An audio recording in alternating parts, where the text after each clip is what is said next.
Good morning guys! Hello! Maulan kaninang umaga pero ngayon medyo tumigil na.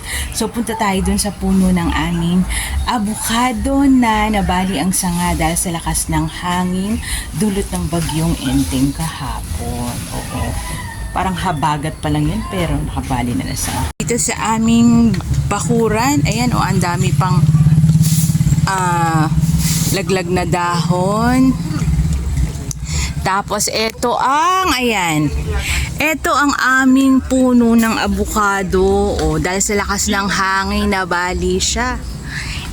Kung mapapansin nyo dati, kung nanonood kayo ng aking mga vlog, ayan, kasing taas na siya ng aming punong mangga. Ayan, ganyan nakataas yung puno ng avocado namin. Kaso lang ang nangyari, ayan siya, nabali sa sobrang lakas ng hangin.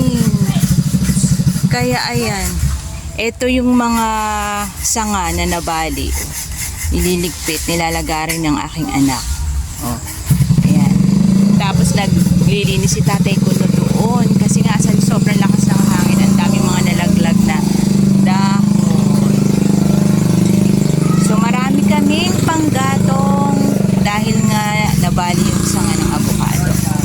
So, ingat tayo guys. Medyo maulan pa rin at hindi pa lumalabas ang bagyo.